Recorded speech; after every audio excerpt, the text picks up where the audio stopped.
అనేది ఏదైతే ఉందో ఇది కేవలం ఈ ప్రభుత్వం యొక్క దివాలా కోరుతనానికి, రేవంత్ రెడ్డి రాక్షసానందానికి సూచన తప్ప ఇంకొకటి కాదు. వాస్తవానికి అక్కడ కేసే లేదు. ఎక్కడైనా తెలుసు మనకు ప్రపంచంలో ఒక కేసు నమోదు కావాలి, ఒక క్రిమినల్ కేసు నమోదు కావాలి అని అంటే మొట్టమొదటగా విక్టిమ్ ఉండాలి, నష్టపోయిన వాళ్ళు ఉండాలి, దెబ్బతిన్న వాళ్ళు ఉండాలి, వాళ్ళ నుంచి కాంప్లైంట్ ఉండాలి. దాంట్లో ఆ నేరం చేసిన వాళ్ళు ఎవరో తెలిసినా తెలియకపోయినా అన్నోన్ అఫెండర్ అయినా ఎవరో ఉండాలి. ఆ తర్వాత దానికి సాక్షులు ఉండాలి. ఎక్కడనేది ప్రపంచవ్యాప్తంగా ఉండేది. కానీ ఇక్కడ ఈ కేసుకు మొదలు కాంప్లైంట్ లేడు. గీన గత ప్రభుత్వం చేసిన పలానా చర్య వల్ల మాకు నష్టం జరిగింది, మా ప్రైవసీ భంగం కలిగింది, లేదా మా వ్యాపారం నష్టం జరిగింది, మా ఆస్తికి నష్టం జరిగింది, నా ఫోన్ సంభాషణను రహస్యంగా విని పలానా దాన్ని వాడుకున్నారు, నాకు నష్టం చేసి వాళ్ళు వాడుకున్నారు, వాళ్ళ స్వార్థానికి ఉపయోగించుకున్నారు అనేది ఇక్కడ కాంప్లైంట్ ఉండాలి. ఎక్కడ కూడా ఎటువంటి కాంప్లైంట్ లేదు. ఒక పనికి మాలిన చెత్త రాజకీయ ఆరోపణలు చేసి ఇద్దరు దొంగలు కలిసి ఈ రాష్ట్ర కాంగ్రెస్ నడిపిస్తున్న వాళ్ళు, ఈ రాష్ట్ర బీజేపీని నడిపిస్తున్న వాళ్ళు, ఇద్దరు దొంగలు ఒకటై కేసీఆర్ని రాజకీయంగా ఎదుర్కోలేక, బీఆర్ఎస్ ఎదుగుదలను చూసి ఓర్వలేక ఇటువంటి దుర్మార్గమైన చర్యకు పూనుకుంటున్నారు. ప్రతి ఎన్నికలు వచ్చిన సందర్భంలో, ప్రతి ముఖ్యమైన సందర్భం రాగానే ఇటువంటి ఒక పనికిమాలిన చర్చను ముందుకు తీసుకొచ్చి ప్రజల దృష్టిని మరల్చే ప్రయత్నం చేస్తున్నారు. గత 5-6 నెలలుగా ఈ ప్రభుత్వం యొక్క ప్రతిష్ట పూర్తిగా దిగజారిపోయింది. మంత్రులు ఒకరి మీద ఒకరు ఆరోపణలు, నేరుగా ముఖ్యమంత్రి మీద ఆరోపణలు, ముఖ్యమంత్రి ఆఫీస్ పైన ఆరోపణలు, మంత్రుల కుటుంబ సభ్యులు, మంత్రులు స్వయంగా ఆరోపణలు చేసి, ఒక మంత్రి అయితే పలానా మంత్రులు కమిషన్ తీసుకుంటారు, నేను కమిషన్ తీసుకోకుండా పని చేసిన అని చెప్పింది. ఒక మంత్రి కూతురు మొత్తం సీఎం ఆఫీసులో గన్ పెట్టి భయపెట్టి చేసేసి డబ్బులు వసూలు చేసిండ్రు, మాకు ద్రోహం చేసిండ్రు అని కొంతమంది మంత్రుల పిఏలను అరెస్ట్ వరకు వెళ్ళింది. ఇక కొంతమంది మంత్రుల రాసలీలలు అని చెప్పి స్వయంగా ముఖ్యమంత్రికి దగ్గర ఛానళ్ళు, ఆయనకు చుట్టరిక ఉన్న ఛానళ్ళు, ఆయన ఇంటిపై కాలు మొక్కొచ్చిన ఛానళ్ళే ప్రసారాలు చేసినాయి, స్టోరీలన్నీ. వాళ్ళే ఒకరి మీద ఒకరు ఇది మళ్ళీ ఫలానా మంత్రి చేయించుండు అని చెప్పి, ఫలానా చేయించుండు అని చెప్పి, మొత్తానికి ఇది స్కాముల ప్రభుత్వం, ఇది స్కీముల ప్రభుత్వం కాదు. కేసీఆర్ గారి లెక్క రైతు బంధు, రైతు బీమా, కేసీఆర్ కిట్టు, పెన్షన్లు ఇది తీసుకొచ్చే స్కీముల ప్రభుత్వం కాదు. ఇది స్కాముల ప్రభుత్వం, ఇది కమిషన్ ప్రభుత్వం, కమిషన్ల ప్రభుత్వం, ఇది దందాల ప్రభుత్వం, భూదందాల ప్రభుత్వం తప్ప ఇంకోటి కాదు అని చెప్పి స్పష్టంగా తేలిపోయింది, ప్రజల దృష్టిలో పలసబడిపోయింది. ఈ సమయంలో మున్సిపల్ ఎన్నికలు వస్తున్నాయి. మున్సిపల్ ఎన్నికల్లో తప్పకుండా పట్టణ ప్రాంత ఓటర్లు, విఘ్నత కలిగిన ఓటర్లు, తెలివైన ఓటర్లు, చదువుకున్న ఓటర్లు ఎక్కువగా ఉండే ప్రాంతం కాబట్టి ఇక్కడ మనం చేసిన మోసాలు గుర్తు చేస్తారు కేసీఆర్ గారు, బీఆర్ఎస్ పార్టీ. మన స్కాములు, మన కుంభకోణాలు, మన కలహాలు, మన రాసలీలలు ఇవి చర్చకు వస్తేమో ఓట్లల్లా వస్తే మనం దెబ్బతింటాం, ఘోరంగా ఓడిపోతామని చెప్పి అసలు లేని ఒక పనికిమాలిన కేసును వాళ్ళంతలో వాళ్ళే స్క్రీన్ ప్లే డైరెక్షను అన్నీ చేసిన ఒక పనికిమాలిన కేసును సృష్టించిన కేసును తీసుకొచ్చి వరుసగా హరీష్ రావు గారు, కేటీఆర్ గారు, సంతోష్ గారు, సార్ పెద్ద సారు నోటీసులు ఇచ్చి నాటకాలు ఆడుతున్నారు. ఇందులో కొంతమంది పోలీసు ఉన్నతాధికారులు కూడా పూర్తిగా సోయి తప్పి ప్రవర్తిస్తున్నారు. సివిల్ సర్వీసెస్ వాళ్ళు అయ్యుండి, చట్టాలని అమలు చేసిన వాళ్ళు అయ్యుండి చట్ట వ్యతిరేకంగా, చట్ట విరుద్ధంగా పనులు చేస్తున్నారు. పూర్తిగా వాళ్ళ క్యారెక్టర్ను పోగొట్టుకొని పనిచేస్తున్నారు. ఈ విషయం నేనడం కాదు, స్వయంగా వాళ్ళ కాంగ్రెస్ పార్టీ సీనియర్ నాయకుడు, మాజీ ఎంపీ గాంధీభవన్ సాక్షి ఆరోపణలు చేసిండు. కొంతమంది పోలీస్ కమిషనర్లు, ఐపీఎస్ ఆఫీసర్లు భూదందాలు చేస్తున్నారు, పైకి మీడియాలో ప్రచారం చేయించుకొని లోపటంగా చేస్తున్నారు, ఆయన ఆరోపణలు చేస్తున్నారు. మరి మా నాయకులు ఎవరైనా మాట్లాడితే ఉరుకురికి నోటీసులు ఇస్తున్న పోలీసు సంఘాలు, ఐపీఎస్ల సంఘాలు, పోలీసుల సంఘాలు ఏమైనా ఎక్కడికి పోయినాయి, ఎందుకు స్పందించడం లేదు? ఒక మాజీ ఎంపీ స్వయంగా పోలీస్ కమిషనర్లు అని చెప్పి అందరికి అర్థమయ్యే పద్ధతిలో వాళ్ళు ఎవరో కూడా చెప్పిన తర్వాత కూడా ఎందుకు ఖండిస్తలేరు, ఎందుకు మౌనంగా ఉంటున్నారు? ఆయన పేరు చెప్పలే కదా అని ఒక ఆయన మాట్లాడతాడు. పేరు చెప్పకపోవడమే ఇంకా మీకు నష్టం కదా, అందరి మీద వచ్చింది కదా, ఇప్పుడు అందరి మీద నీళ్ళు నీడలు వస్తున్నాయి కదా, మీరు డిమాండ్ చేయాలి కదా. మీరు ఇట్లా అందరిలో గొంగట్లో ఏదో అన్నం పోసినట్టు మాట్లాడొద్దు. ఎవరైనా స్పెసిఫిక్గా ఉంటే మీరు చెప్పండి, ఆధారాలు ఉంటే ఇవ్వండి అని నోటీస్ ఇవ్వాలి కదా ఆయనకి. ఎందుకు ఇస్తలేదు? ఐపీఎస్ అధికారుల సంఘం ఏం చేస్తుంది, పోలీస్ అధికారుల సంఘం ఏం చేస్తుంది? ప్రతిపక్షంగా మా నాయకులు ఎవరైనా మాట్లాడితే ఒంటికాల మీద లేచి ఉరికొస్తున్నారు, నోటీసులు ఇస్తున్నారు. ఏమైంది మీ చీమునెత్తురు? మీరు కూడా కాంగ్రెస్ పార్టీలో కలిసిపోయినరా? ఇదా మీరు చేసే పని?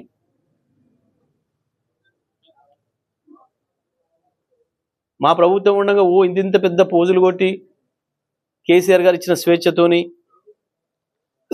మేము ఇంత పెద్ద ఆఫీసర్లు, అంత పెద్ద ఆఫీసర్లు అని చెప్పి సర్టిఫికేట్ ఇచ్చుకున్న వాళ్ళు ఎందుకు ఇవాళ ఇంత దిగజారిపోతున్నారు? నౌకర్లు ఏం పోవు కదా, ప్రమోషన్లు ఏం ఆగం కదా, ఎందుకు అంత ఆత్మాభిమానం చంపుకొని పనిచేయాలి? టాప్ స్థాయి అధికారులు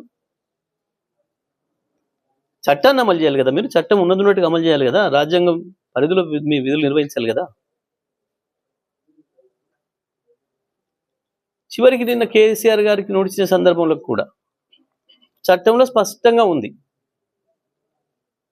65 ఏళ్ళు దాటిన వ్యక్తి ఎవిడెన్స్ ఇవ్వాలి అంటే, విట్నెస్ సాక్ష్యం చెప్పాలి అని అంటే వాళ్ళు కోరితే అక్కడికే పోయి తీసుకోవాలి అని చట్టంలో స్పష్టంగా ఉంది. కేసీఆర్ గారిది ఎర్రబెల్లి నివాసం అని అందరికీ తెలుసు. ఆయన నియోజకవర్గంలో ఆయన అక్కడ ఇల్లు కట్టుకుంటుండు 15 ఏళ్ల నుంచి అని చెప్పి అందరికీ తెలుసు. ఇవాళ అసెంబ్లీ నుంచి వచ్చే మొత్తం కరస్పాండెన్స్ కూడా అక్కడికే వస్తుంది, ఎర్రబెల్లి. పార్లమెంట్ నుంచి వచ్చే కరస్పాండెన్స్ కూడా అక్కడికే వస్తుంది. ప్రతి కరస్పాండెన్స్, ప్రతి ఉత్తరం కూడా ఎర్రబెల్లికే వస్తుంది కేసీఆర్ గారు.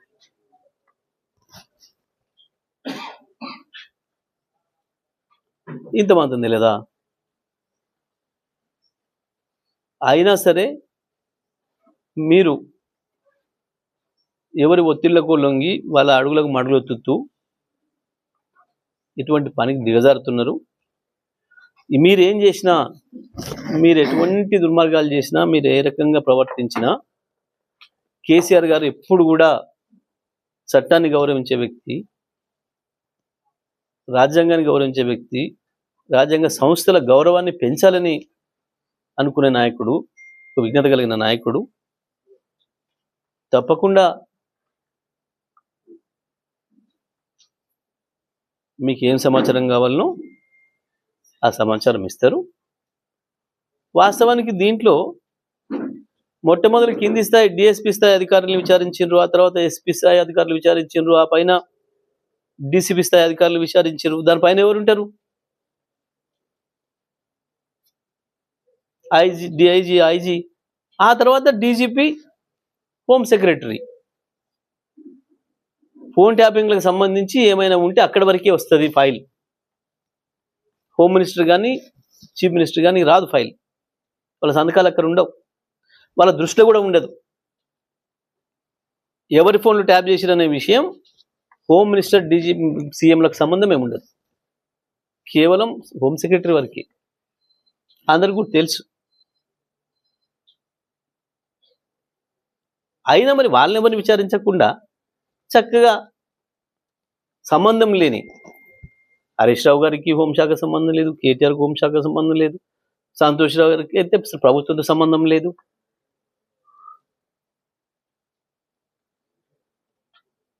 అయినా వాళ్ళు దాటుకుంటూ వచ్చి ఇక్కడ నోటీసులు ఇచ్చుడు, ఇది కేవలం మున్సిపల్ ఎన్నికల సందర్భంలో మా అటెన్షన్ డైవర్ట్ చేయడానికి, ప్రజల అటెన్షన్ డైవర్ట్ చేయడానికి, మా పని మేము సజావుగా చేసుకోకుండా ఆటంకం చేయడానికి చేస్తున్న దుర్మార్గమైన చర్య తప్పేది ఇంకోటి కాదు. వాస్తవానికి మేము నిన్న ఉదయం నుంచి సాయంత్రం ఒక సార్తోనే ఉన్నాను. మేము ఒక సెకండ్ కూడా ఈ కేసు గురించి చర్చ చేయలే. ఒక సెకండ్ కూడా ఏదో కేసు అన్న ఆలోచన కూడా మాకు లేదు. ఏదో పనికిమాలిన డ్రామా, ఏదో ప్రహసనం అని మాకు తెలుసు. నిన్న పొద్దున్నాక సార్ మాట్లాడింది ముందు మన ఏ ఫామ్లని చేరుకున్నాయా లేవా, టైంకు లోపల సబ్మిట్ చేస్తున్నారా లేదా, బీ ఫామ్లు అందరికి చేరినాయా లేవా అన్ని మున్సిపాలిటీలోకి, అది చర్చ చేసినాము. ఆ తర్వాత మున్సిపాలిటీల పరిస్థితి ఏంది, మనం రాకముందు ఏముండే మున్సిపాలిటీలు, మనం వచ్చిన తర్వాత ఎట్లా తయారైనాయి, మళ్ళీ ఈ 2 ఏళ్లలో ఏ రకంగా నాశనమైనాయి. వాస్తవానికి మేము టీఆర్ఎస్ ప్రభుత్వం రాకముందు మున్సిపాలిటీ అంటే మున్సిపాలిటీ చెత్త డంపింగ్ యార్డ్ ఏదైతే ఉంటుందో పట్టణాలన్నీ డంపింగ్ యార్డ్లాగా ఉండేవి. ఎక్కడ చూసినా రోడ్ల మీద పందులు, సాయంత్రం అయితే దోమలు. సాయంత్రమే కాదు, సూర్యాపేట పట్టణం లాంటి, హైదరాబాద్ పట్టణం లాంటి పొద్దున్ననక కూడా దోమలతో చచ్చిపోయారు ప్రజలు, అనేక రోగాల బారిన పడి, సూర్యాపేటతో సహా. కానీ మా ప్రభుత్వం వచ్చిన తర్వాత కేసీఆర్ గారి ఆలోచనతో, కేసీఆర్ గారి విజన్తో శ్మశానాలను కూడా స్వర్గధామాలు చేసినాం.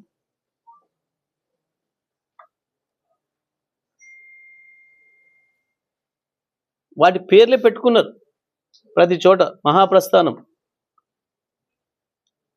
బ్రహ్మాండమైన నందనవనాలు చేసినాం. ప్రజలు శ్మశానాల కాడికి పోయి ఫోటోలు దిగుడు, ప్రీ వెడ్డింగ్ షూటింగ్లు చేసుకునే కాడికి వచ్చిండ్రు కేసీఆర్ హయాంలో. ఇవాళ మళ్ళీ అదే పందులు, అదే దోమలు, అదే రౌడీలు, పట్టణాలలో వసూళ్ళు, ఇండ్ల పర్మిషన్లకు వసూళ్ళు, డీవియేషన్లు ఉన్నాయని చెప్పి భయపెట్టించి వసూళ్ళు. ప్రతి టౌన్, ఒక సూర్యాపేట కాదు, ప్రతి టౌన్లో మళ్ళీ గూండాయిజాలు, దుర్మార్గాలు, ప్రజలకు రక్షణ లేని పరిస్థితి తీసుకొచ్చిండ్రు. మళ్ళీ మురికి కూపాలు చేశారు పట్టణాలన్నింటినీ. ఈ విషయాలు నిన్న మాట్లాడుకున్నాం. తప్పకుండా ప్రజలు మన వైపే ఉన్నారు. మున్సిపాలిటీలలో ప్రజలు మన ఆశీర్వదిస్తారు. స్పష్టంగా తేడా చూసినారు. అంతకుముందు ఏముందో చూసిండ్రు, వాళ్ళ అనుభవం ఉంది. గత 10 ఏళ్ల అభివృద్ధిని చూసిరు వాళ్ళ కళ్ళారా. వాళ్ళందరి చేతుల్లోనే ప్రజల్ని భాగస్వాములను చేసే అభివృద్ధి చేసినాం. పట్టణ ప్రగతి కార్యక్రమం పెట్టి పట్టణంలో కావాల్సిన అన్ని మౌలిక వసతులు యూరోప్ దేశాల్లో, పశ్చిమ దేశాలలో ఏమున్నాయో, వెస్ట్రన్ కంట్రీస్లో ఏమున్నాయో అన్ని యాజ్ ఇట్ ఈజ్గా కేటీఆర్ గారు మున్సిపల్ శాఖ మంత్రి అయిన తర్వాత హైదరాబాదే కాదు మొత్తం పట్టణాలని కూడా ప్రజలకు కావాల్సిన బేసిక్ ఇమ్యూనిటీస్, మొట్టమొదటిగా మంచినీళ్ళు, ఆ తర్వాత మురికాలువల నిర్వహణ, వీధి దీపాల నిర్వహణ, పందుల బెడద, దోమల బెడద నివారణ, ఇన్ని రకాలుగా చేసి ఓపెన్ జిమ్లు. అంటే ఒక పట్టణానికి పౌరులకు ఎటువంటి మౌలిక సదుపాయాలు కావాలి, ఒక మంచి సివిలైజ్డ్ సొసైటీ అంటే ఎట్లా ఉండాలి, ఆ పద్ధతుల్లో మనం చేసిన అభివృద్ధిని ప్రజలు గుర్తు చేసుకుంటున్నారు. తప్పకుండా ప్రజల మద్దతు మనకు ఉంటుంది అనే చర్చ చేసుకున్నాం. వచ్చిన తర్వాత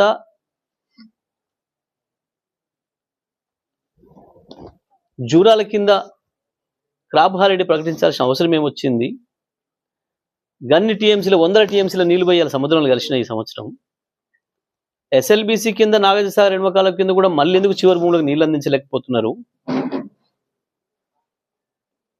అవతల కాళేశ్వరం వైపు నుంచి వెళ్ళి వచ్చే నీళ్ళైనా కనీసం పంటలు చివరికి అందిస్తారా లేరా? కృష్ణా గోదావరిల మీద మరి పోతున్న హక్కుల సంగతి ప్రభుత్వం సరిగా స్పందించలేకపోతున్నది. తెలంగాణ హక్కుల భంగం కలుగుతుంది, నాశనం అవుతుంది, మళ్ళీ దెబ్బ తగులుతుంది. ఈ విషయాలు మాట్లాడండి కేసీఆర్ గారు నిన్న ఉదయం సాయంత్రం వరకు. సోయి లేకుండా రాత్రి 9 తర్వాత నోట్స్ పంపారు. ఇది మరి పోలీసు డీజీపీ గారు కావచ్చు, సిపి గారు కావచ్చు, సిట్ అధికారులు కావచ్చు, ఇది ప్రజలు గమనిస్తున్నారు. మీరు ఎవరి ఒత్తిళ్లకు లొంగి ఇటువంటి చిల్లర పనులు చేస్తున్నారు?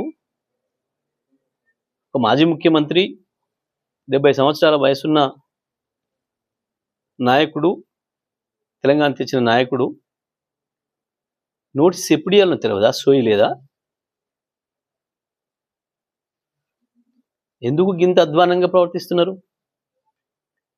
నిన్న పొద్దున్నాక మేము కూర్చున్నాం, అసలు ఈ విషయం కూడా ఆలోచన కూడా లేదు. ఒక సెకండ్ దీని చర్చ కూడా రాలేదు మాకు.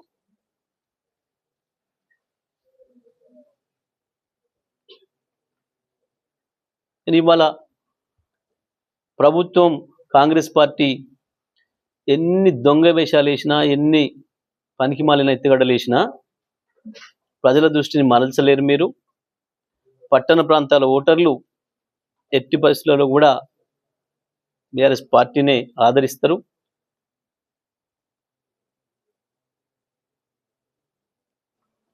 ఏవో ఒత్తిళ్లకు లొంగిపోయి ఈ రకమైన చట్ట వ్యతిరేక చర్యలకు పూనుకోవడాన్ని మేము ఖండిస్తూ ఉన్నాం. మీరు ఏం చేసినా, మీరు ఎన్ని దుర్మార్గాలు చేసినా, ఎన్ని చేసినా తప్పకుండా కేసీఆర్ గారు ఓ చట్టాన్ని గౌరవించే నాయకుడిగా తప్పకుండా సహకరిస్తారు, మీకు కావాల్సిన సమాచారం ఇస్తారు.